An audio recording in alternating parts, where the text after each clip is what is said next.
Welcome in, friends. Today I want to start with a little update on my voice. I finally got an appointment with the ENT doctors, so perhaps soon enough, Godspeed, I will get some answers on this voice fatigue that has been really challenging to overcome making these videos and recordings. Today's episode is part of my recovery series entitled "The Bottom Wasn't a Single Moment." Let's get into it. COVID was life-changing for everyone. It changed all of us in different ways. It very much exposed our collective shadows for each of us in unique ways.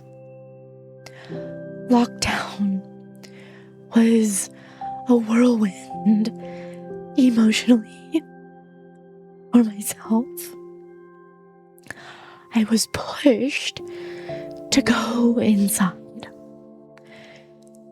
into introspection.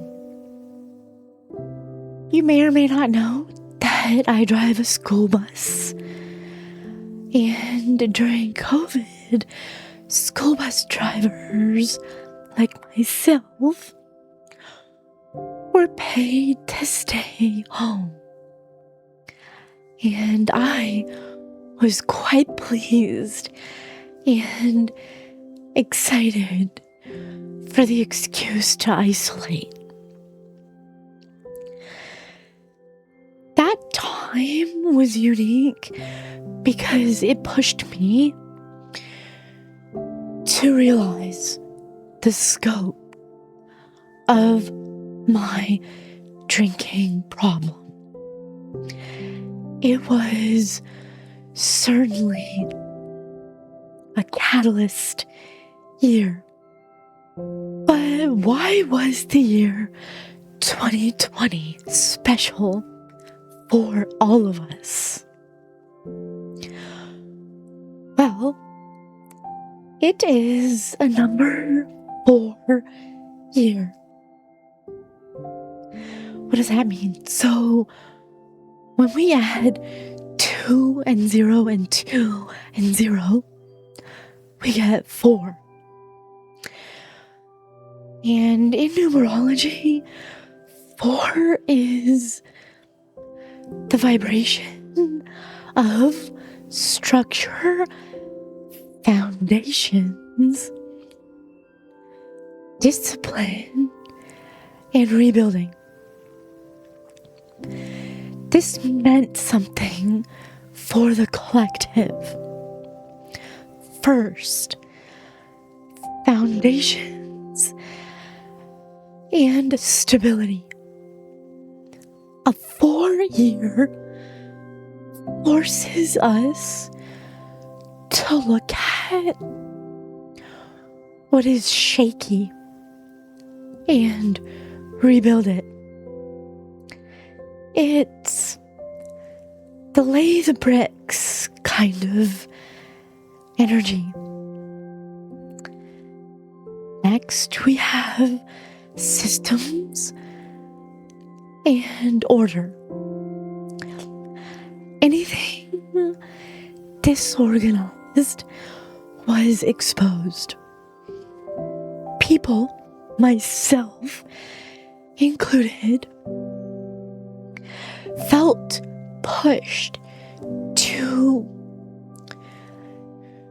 create routines, boundaries, size and structure. Then came hard lessons for long-term strength. Or energy is not soft. Think of what the number 4 looks like. It's sharp edges and points. It brought challenges that forced resilience, clarity, and practicality. Further, we were forced to slow down and reassess. This energy stopped the world in its tracks so we could reevaluate what actually mattered. Finally, was the reality check. It was a year of truth, accountability, and seeing what's real versus the illusions. It was the year that the universe said, we can't build on a cracked foundation. Not so kindly. I was forced to look at myself, to depths I had never encountered previously. It was a shedding, a discovery of massive proportions. I found out things about myself I didn't know could exist for human beings. I faced hard truths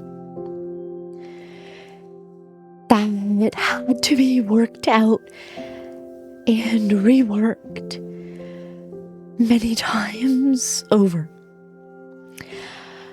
I had to fall and get up repeatedly. I had to start learning about who I was, what I believed in, what my values are,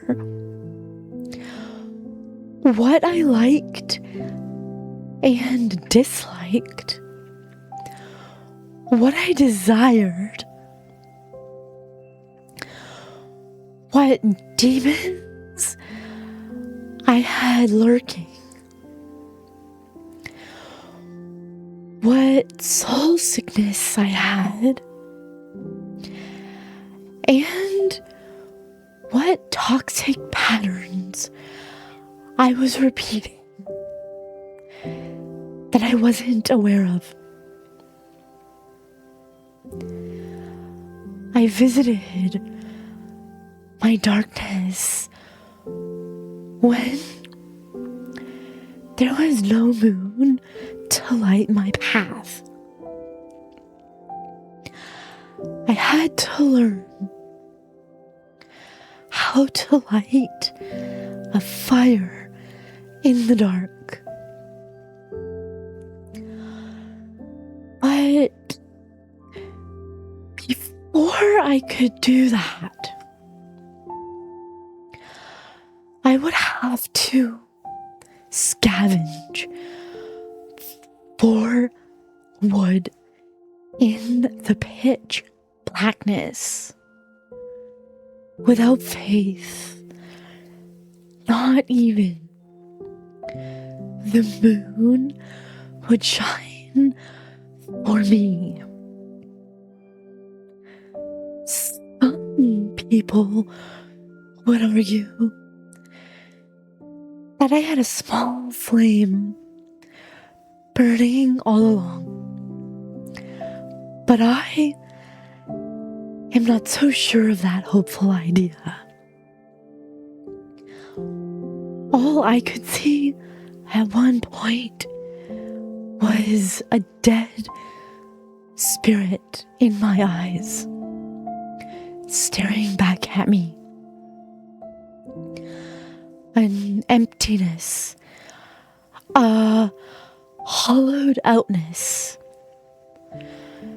And all I knew at the time was to continue searching outside myself for purpose and direction. I became obsessed with information gathering. I couldn't stop seeking knowledge. Anything about existence, human nature, how the universe may or may not function, what's real and what isn't, what God may or may not be, what illusions we are living in, how our reality is or isn't shaped by our thinking, how fear is or isn't real, what spirituality is or isn't, and what kind of lies have formulated our existence. In trying to be found, I became more lost. And it was fun, but it felt so far removed from anything that felt real.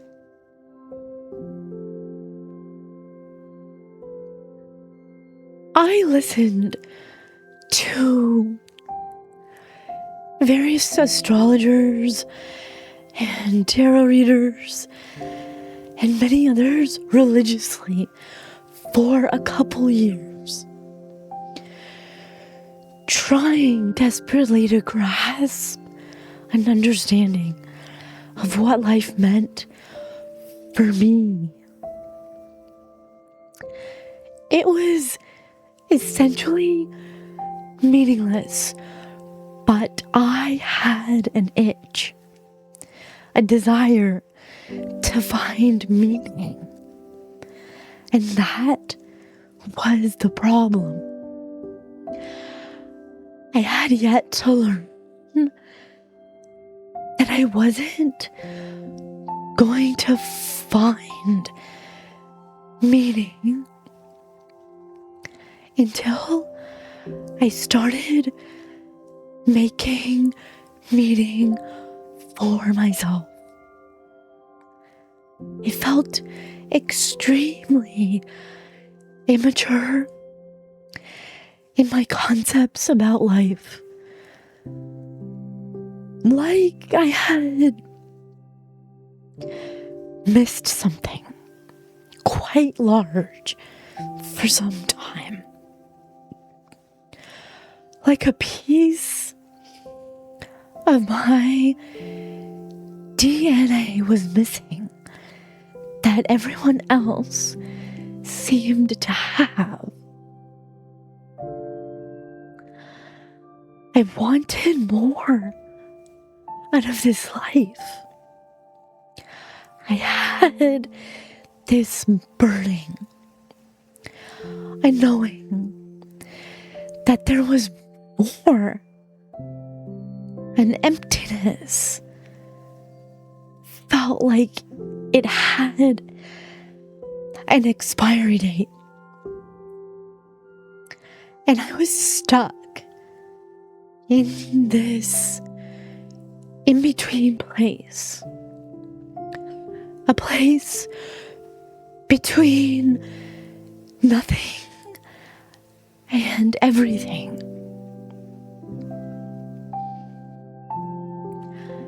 And yet I couldn't stop drinking. In my past few years of recovery, I've written a lot of things. And this is a poem to my younger self that came out of all of the conversations that I had to have with my inner child. To my younger self, who was never told this. You weren't difficult. You were just surviving in a world that didn't see you. Every hesitation, every wall you built, none of it was wrong. You were learning to protect the parts of you no one else understood. The way you just wanted to be loved. That wasn't weakness. You were learning. Some things break in silence. And that is okay. You were teaching yourself to stand in that silence without apology. And one day you will see you were enough all along. And a little side note, I checked off a bucket list item this past week where I shared 2 poems. This was one of them at an open mic poetry night. And I just want to say that it's never too late to do the things we feel like we were too scared to do. Do it scared, but do it anyways. Insight into my problem with alcohol started when I stopped ignoring the warning signs. Because there are many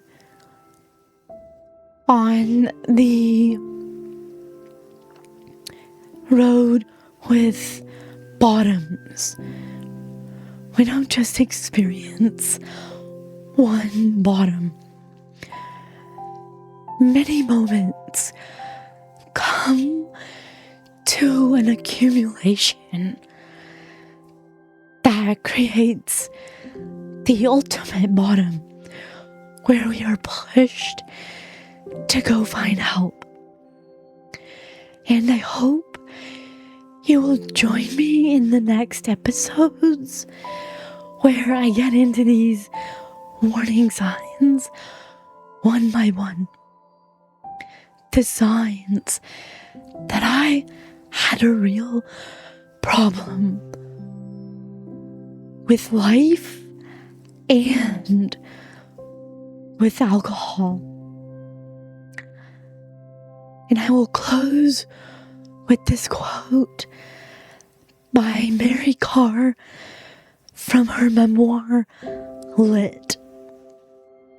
The bottom wasn't a single moment. It was the slow realization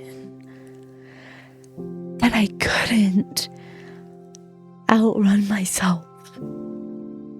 May our hearts be open and our souls free. Thank you for being here with me. I'm River, and you are listening to Rivers Flow.